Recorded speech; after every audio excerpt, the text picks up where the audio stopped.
देखिए, सबसे इंपॉर्टेंट बात तो ये है कि आप कितने भी बड़े-बड़े स्टार प्लेयर्स वगैरह ले लें, कितना भी सारा कुछ कर लें, वो सब तो ज़रूरी है, वो सब इंपॉर्टेंट होता है क्राउड पुलिंग के लिए। लेकिन इस तरह के मैचेस से जो एक फ्री पब्लिसिटी होती है, वो एक अलग लेवल की होती है। और डेफिनेटली ये इस तरह के मैचेस जो है, वो एक एक्स्ट्रा लेवल की आप कह सकते हैं कि बिना ज़्यादा खर्चा की जो पब्लिसिटी वाली बात होती है, वो इस मैच से आती है। क्रेज जो है, वो फैंस के बीच में और बढ़ता है जब इस तरह के इंटेंस मैच होते हैं। इसलिए लोग देखना चाहते हैं कि मैच थोड़ा कॉम्पिटिशन हो, थ्रिलर हो। वही जैसे कि हमने पिछली वीडियो में आपसे कहा, जिन्होंने पिछले मैच का हमारा रिपोर्ट नहीं सुना, जाकर एक बार उसे जरूर सुनिए। उसमें बहुत इंटरेस्टिंग एनालाइज हमने डीपली एनालाइज आपके सामने प्रेजेंट किया है। खैर, वही हम कह रहे थे कि क्लोज मैचेस होना बहुत इंपॉर्टेंट है और अब तक नहीं हो रहे थे, लेकिन आज दोनों के दोनों मैचेस जो है वो लास्ट ओवर फिनिश कहीं ना कहीं हुए हैं। और कमाल क्या आज का डे रहा, दोनों ही मैचेस बहुत ही क्लोज कॉन्टेस्ट रहे। चलिए इस मैच की बात करते हैं। इस मैच में लोकल प्लेयर्स ने परफॉर्मेंस दी है, उनके बारे में बात करेंगे। ओवरसीज का जो तड़का लगा, उनकी जो परफॉर्मेंस कराई, उस पर भी बात करेंगे। एंड सबसे पहले यहाँ देखें तो सबसे हाई स्कोर मैच यहाँ पर रहा, 192 बनाया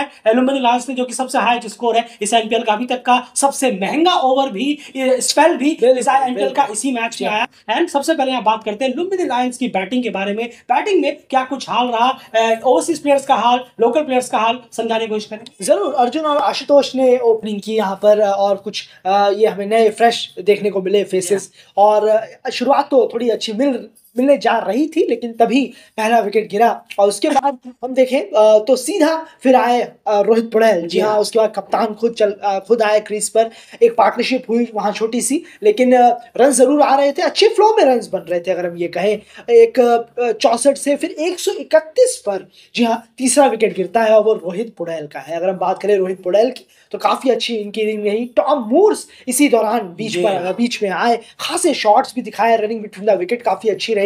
और सबसे अच्छा रहा कि स्ट्राइक रेट काफी अच्छा चल रहा, टीम का रन रेट भी और खुद का पर्सनल स्ट्राइक रेट भी, दोनों ही बल्लेबाजों का काफी अच्छा चल रहा था। तेजी से ये रन बना रहे थे, लेकिन जैसे ही 131 पर तीसरा विकेट गिरा, तो वहीं पर एक थोड़ा सा ये स्कोर और जा सकता था अगर इन दोनों में से कोई एक बल्लेबाज थोड़ा और डीप तक जाते तो लेकिन दोनों ही बल्लेबाज आउट हुए। 131, उसके बाद 169 पर देखते देखते 5-6 विकेट गिर गए और टीम थोड़ा सा डेथ ओवर आते आते पटरी से थोड़ा उतर सी गई। बिल्कुल सही कहा आपने। और रनआउट्स ने सबसे ज्यादा डेंट किया है अगर आप देखेंगे यहाँ पर, तो ये डेफिनेटली लुम्बिनी लायंस की जो टीम है वो 200 टारगेट कर रही है। पहला इनिंग का 200 आ जाता तो 10-15 के आसपास फिनिश करने के। आप देखिए 3 रनआउट हुए हैं। जो आशुतोष की बात करें वो रनआउट हुए, निकोलस ने जबरदस्त रनआउट उनका किया, थ्रो जो उन्होंने मारी शायद पॉइंट या कवर से उन्होंने थ्रो की थी। उसके बाद देखिए टॉम मूर 17 पे 30 जबरदस्त खेल रहे, वो भी रनआउट हुए। उसके बाद संदीप जोरा वो भी रनआउट हुए और बैन कटिंग वो भी रनआउट हुए। तो रनआउट्स ने पूरा पैर जो है बांध कर रख दिया लुम्बिनी लायंस के। और डेफिनेटली यहाँ पर क्रेडिट देना पड़ेगा कि 200 से नीचे रोकने में जो विराटनगर किंग्स कामयाब हुई, उसमें रनआउट्स का बहुत बड़ा हाथ था। वरना 210 215 आता है। बैन कटिंग अगर लास्ट तक रुक जाते तो शायद हमें 210 के आसपास देखने को मिल सकता था। तो फिर भी विवेक यादव ने 7 गेंदों में 19 रन जरूर उन्होंने किए, लेकिन डेफिनेटली उनके लिए नाइटमेयर मैच गया है। आगे बात जरूर करेंगे, आप भी जानते हैं कि हम क्यों कह रहे हैं ऐसा, क्या गलतियां उनसे हुई, आगे बात यहाँ पर जरूर होगी। लेकिन 192 फिर भी एक बहुत बड़ा टोटल और अच्छा टोटल यहाँ पर लगाया टीम ने। उसे डिफेंड करने की बारी विराटनगर के बॉलर्स के माफ कीजिएगा लुम्बिनी लायंस के बॉलर्स के ऊपर छोड़कर बैट्समैन जो है वो चले गए। एंड विराटनगर की बॉलिंग डिपार्टमेंट की बात करते हैं। जरूर देखें, बॉलिंग की बात करें तो बॉलिंग इतनी खासी तो रही नहीं, काफी रन्स लुटाए हैं। 191 रन बॉलर्स ने प्रति जीसीबी इतने खासे नहीं रहे। आप क्रिस सोल को देखेंगे तो बॉलिंग से बिल्कुल अभी भी वो बॉलिंग से एक जो मोजो कहते हैं जिसे, वो ढूंढ नहीं पाए हैं। अपना थोड़ा रिदम, थोड़ा परफॉर्मेंस बॉलिंग से उनकी आ नहीं रही है। संदीप का आज थोड़ा डे अच्छा रहा बॉलिंग से, 1 विकेट उन्होंने, पहला विकेट उन्होंने इस एनपीएल का, अपने एनपीएल का निकाला और 26 रन दिए। लेकिन 7 बॉलरों का इस्तेमाल किया। जब टॉम मूर्स और रोहित खेल रहे थे, थोड़ी दिक्कत परेशानी तब वहां आ रही थी। इसी दौरान बॉलर्स काफी चेंज हुए, हमने देखा विराटनगर की तरफ से। तो 7 बॉलर का इस्तेमाल, 191 रन, डे आउट, इतना बेहतर तो रहा। बिल्कुल सही कहा। संदीप लामिछाने जो रहे वो अच्छे खासे गए, जिन्होंने 4 ओवर में 26 रन देकर 1 विकेट निकाला। प्रतीश जीसी का 1 ओवर और पूरा कराना चाहिए था। 3 ओवर में 16 रन उन्होंने अंडर 6 की, बल्कि सबसे बेहतरीन इकॉनमी उन्हीं की थी आज पूरे बॉलिंग में। उनसे 1 ओवर डेफिनेटली निकलवाना चाहिए था यहाँ पर। ये थोड़ी सी गलती यहाँ पर संदीप लामिछाने से जरूर हुई है। उसके बाद बात करें जब चेस की, यहाँ आता है वो मजा जो कह रहे थे कि क्लोज मैचेस हो, कॉम्पिटिशन बराबर का हो तो ज्यादा मजा आता है, और ये हमें देखने को मिला। आज अगर हम यहाँ बात करें तो यहाँ पर आज चेंजेस था, मार्टिन गुप्टिल को यहाँ पर वन डाउन किया गया। चलिए अच्छी बात है, कुछ कम से कम चेंजेस बैटिंग, जो हम कह रहे थे कि बैटिंग ऑर्डर में कुछ तो चेंज करिए, किसी एक को तो नीचे लाइए, वो आखिरकार यहाँ पर आज हुआ और मार्टिन गुप्टिल जो है वो आज वन डाउन आया और लोकेश बाम जो है ओपनिंग करते नजर आए।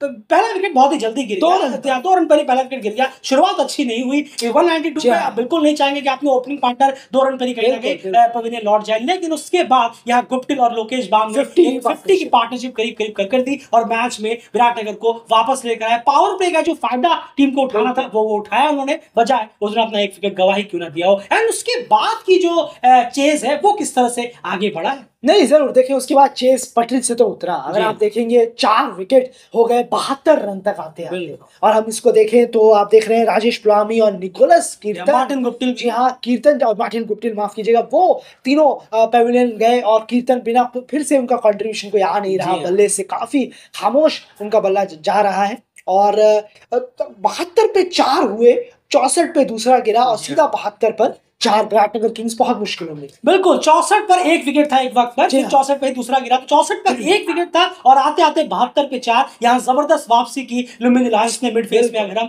देखें किनकी दम पर, वो आगे बात जरूर करेंगे, लेकिन उसके बाद यहाँ आए बशीर अहमद। जी हाँ, और बशीर अहमद और लोकेश बाम ने जो काउंटर अटैक करना शुरू किया वो कहीं ना कहीं टीम के लिए बहुत फायदेमंद साबित हुआ और ये वापस से 72 पे 4 से लेकर टीम को वापस से एक उम्मीद जो दिलानी थी वो उन्होंने दिलाया और खूब जमकर चारों तरफ बाउंड्री के एंड दोनों रन बटोरे। बिल्कुल 78 रनों की पार्टनरशिप हुई है दोनों के बीच। अगर हम देखें 5वें विकेट के लिए काफी तेज तरह स्ट्रोक्स लगाए, शॉट्स लगाए, पावरफुल हिटिंग की, रन रेट जो था रिक्वायर्ड रन रेट वो मेंटेन करके चले। वो बिल्कुल सही कहा आपने। जब भी 6 चाहिए था, 4 चाहिए था, लगातार ये 2 प्लेयर पूरी मेहनत से मार भी रहे थे रन्स और रनिंग बिटवीन द विकेट भी काफी अच्छी। बिल्कुल लोकेश बाम ने 47 गेंदों में 71 रन की इनिंग खेली। फाइनली जो हम अभी तक 2 मैचेस से आपके सामने भी वीडियो में ये लगातार कह रहे थे कि ये प्लेटफॉर्म है, ये मौका है, इसे गवाइए, मतलब इससे बड़ा मौका क्या मिलेगा। लोग अगर आप लोकल डोमेस्टिक प्लेयर्स की हम यहाँ बात करें, इससे बड़ा मौका नहीं मिलने वाला। सबकी नजर आप ही पे है कि आप इस प्लेटफॉर्म का कैसे इस्तेमाल करते हैं और जो इस्तेमाल फाइनली 2 मैचेस से वो ऑफ थे,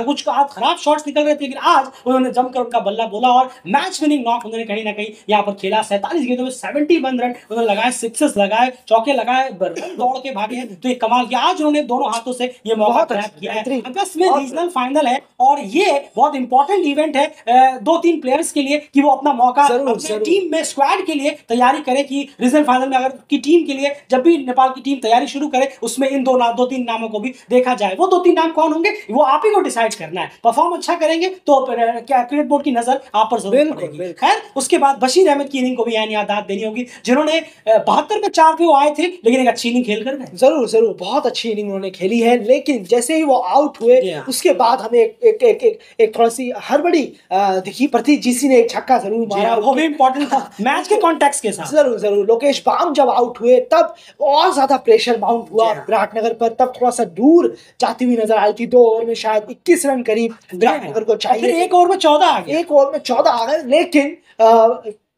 बिल्कुल ऐसा लग रहा था कि क्या होगा क्या नहीं होगा, कौन ओवर डालेगा, क्या करेंगे, लेकिन वहां पर क्रिस सोल ने कुछ और ही प्लान किया हुआ। बिल्कुल यकीन मानिए जब पहला ओवर जब लास्ट ओवर शुरू हो रहा था तो मैंने हैंड से ये कहा कि अगर क्रिस सोल यहाँ पर ये 14 रन कर देते हैं, अगर ये रन्स बना देते हैं तो डेफिनेटली लोकेश बाम से ज्यादा खुश कोई नहीं होगा, क्योंकि उन्होंने जबरदस्त मेहनत करी है। मैंने उनसे मजाक में कहा कि वो आधे मैन ऑफ द मैच के फैसले अपने जो है वो क्रिस सोल को वहीं पर उसी वक्त अनाउंस कर देंगे। लेकिन जैसे ही उन्होंने 14 रन किए, सारे प्लेयर जो दौड़ कर आए, कमाल का मोमेंट था। वो उसी वक्त ऐन कह रहे थे कि ये बड़ा कॉम्बिनेशन बहुत अच्छा लगता है, लोकल प्लेयर चलते हैं उसमें ओवरसीज प्लेयर्स आकर साथ देते। देखिए उनके लोकेश बाम और बशीर अहमद ने मेहनत की, उसमें मार्टिन गुप्टिल ने भी कंट्रीब्यूशन दिया और क्रिस सोल ने उस मैच को जिताया। तो ये मिक्स मसाला होता है जो इस तरीके की लीग्स वगैरह। जी हां, एक चीज भूलनी नहीं चाहिए कि एसोसिएट प्लेयर भी है जो आपको ओवरसीज प्लेयर जो आपको जिता सकते हैं। क्रिस सोल को देखिए, ना ही वो कोई फुल मेंबर की प्लेयर है, तो ये चीज सोचना कि फुल मेंबर के ही प्लेयर चाहिए ऐसा जरूर है, 3-4 जरूर होने चाहिए। लेकिन आप देखें क्रिस सोल ने क्या काम करके दिखाया, वही काम किया जो फुल मेंबर के कोई बॉलर कर सकते थे। तो एसोसिएट प्लेयर को लेना ओवरसीज के ये भी फायदेमंद है और फुल मेंबर के भी वो भी फायदा। बिल्कुल। निकोलस कीटोन की बात करें तो उनसे भी उम्मीद है कि वो बहुत ही जल्द बड़ा कंट्रीब्यूशन की तरफ से जरूर निकल, लेकिन फील्डिंग से वो कंट्रीब्यूशन लगा दे रहे हैं। दो रन आउट किए हमें भूलना नहीं चाहिए। एंड बॉलिंग डिपार्टमेंट की तरफ चलते हैं। यहाँ पर अगर आप बात करें लुम्बिनी लायंस के बॉलिंग डिपार्टमेंट की आप बात करें तो डेफिनेटली बॉलिंग रोटेशन में रोहित पौडेल से वापस से एक बहुत भारी गलती हुई है। एक जो उनके प्राइम बॉलर्स थे उनका एक ओवर डेथ ओवर के लास्ट ओवर ना बचा कर रखना ये कहीं ना कहीं उन्हें भारी पड़ा है। विवेक यादव को लास्ट ओवर देना, और वो देना इसलिए पड़ा क्योंकि आपने कोई बॉलर जो है वो बचा के रखे नहीं, जो इंपॉर्टेंट बॉलर्स की यहाँ पर बात करें। एंड स्ट्रिक बॉलर्स उन्होंने जरूर इस्तेमाल किए, लेकिन किस तरह से अब देखिए होता क्या है, किस जगह पर आपको वो एक एक्स्ट्रा ओवर निकलवाना था वो चालाकी होती है, क्योंकि इस तरह की टी20 मैचेस में वही चालाकी काम आती है। एज अ कैप्टन आपको ये देखना चाहिए था कि मुझे एक ओवर मेरा बच रहा है, ये मैं जल्दी से किसी और फेस में निकाल लूं, खास करके वो फेस जब 72 रन पर 4 विकेट टीम ने गंवा दिए। आपने बहुत सही कहा। देखिए ये बहुत बेहतरीन बात बोली आपने कि उस वक्त पर ये फेस निकलवा देना चाहिए था और शायद विकेट भी मिल जाता शायद, क्योंकि उस टाइम रन रेट को हाई करना था लोकेश और बशीर को। बिल्कुल सही कहा आपने। उनका करंट रन रेट थोड़ा स्लो चल रहा था, रिक्वायर्ड ज्यादा था, तो मारने जाते तो शायद वो वहां फंस सकते थे, हो सकता था ऐसा। आपने सही कहा, वो ओवर डलवा देना चाहिए था। और जरूर है पहला मैच है मुंबई लॉयंस का, लेकिन सीखना जरूर होगा। ये गलती दोबारा तिबारा या 192 आए दिन नहीं मिलेंगे आपको डिफेंड करने के लिए। बिल्कुल सही, तो इसका एक्सक्यूज नहीं है, उनका इस्तेमाल पहले कर देना चाहिए था। आपने कोई बॉलर ऐसा खिलाया नहीं था, कोई पांचवा छठा बॉलर मुंबई लॉयंस के पास नहीं है। रोहित पौडेल को खुद ही आना था अगर वो आते तो। बेन कटिंग तो इतनी बॉलिंग कराते नहीं है, वो छोड़ चुके हैं बहुत पहले का बॉलिंग कराना। लेकिन अगर हम देखें जी हाँ, और रोहित पौडेल खुद एक ऑप्शन थे, जी हाँ, खुद एक ऑप्शन थे कि हाँ वो आए और बॉलिंग कराए, लेकिन उन्हें भी डर था कि शायद स्पिनर है तो वो कहीं मार दे। तो बिल्कुल सही है, थोड़ा सा प्लान में रोहित की गड़बड़ी नजर आई। ओवर तो उन्होंने सही दिए, चलिए आपने लिमिटेड बॉलर का इस्तेमाल किया वो अच्छा था, लेकिन आपकी प्लानिंग गलत थी, कब ओवर देना था ये गलत हो। बिल्कुल। आप यकीन मानिए जो 2022 की बात कर रहे हैं, जो बाबर आजम से जो गलती हुई थी नवाज को लेकर ऑस्ट्रेलिया में, बिल्कुल वही गलती रोहित पौडेल ने कर दी। ओवर्स तो वो कराते चले गए, लेकिन ये भूल गए कि लास्ट ओवर फिर हमें किसे देना पड़ेगा। उन्होंने नवाज को दे दिया और वो मैच पूरा से निकल गया, और यही यहाँ पर हुआ है। एंड दुर्गेश गुप्ता की बॉलिंग की मैं बात करना चाहूंगा। लोकल प्लेयर है, बहुत अच्छा परफॉर्मेंस किया है, बात जरूर होनी चाहिए। बहुत अच्छा परफॉर्म किया है और करना भी चाहिए। ये सब प्लेटफॉर्म आप जैसे प्लेयर्स के लिए और जरूरी है, बहुत बड़ा। डोमेस्टिक तक सीमित रह गए हैं, उनके लिए बहुत जरूरी है कि ज्यादा से ज्यादा परफॉर्म करें, बस परफॉर्म ही करें। बस क्रिकेट यही है, क्रिकेटर्स के लिए सब कुछ यही होता है कि परफॉर्म करें, जैसे ही मौका मिले। वो बोलने वाले सब चले जाते हैं, बोलने से कभी किसी भी फील्ड में बोलने से कभी किसी का फायदा नहीं हुआ है। कर दिखाना होगा। और आप और डोमेस्टिक प्लेयरों के लिए तो ये और मस्ट है कि वो करें, बस करें और करते ही जाएं, रुके ना और थमें। बिल्कुल, वेल डन। बहुत अच्छी परफॉर्मेंस लोकेश हो, दुर्गेश गुप्ता, ऐसे ही बहुत अच्छी परफॉर्मेंस निकल कर आए। फिलहाल इस वीडियो में इतना ही। बने रहिए के चैनल के साथ। जो सुबह वाला मैच है वही बड़ा कमाल का रहा, उसकी भी जाकर एनालिसिस एक बार जरूर सुनिए। बहुत इंटरेस्टिंग और डीप एनालिसिस होगी, पसंद की है, और ये भी उम्मीद है कि एनालिसिस आपको पसंद आया होगा। वीडियो को लाइक करिए और चैनल को सब्सक्राइब जरूर करिए।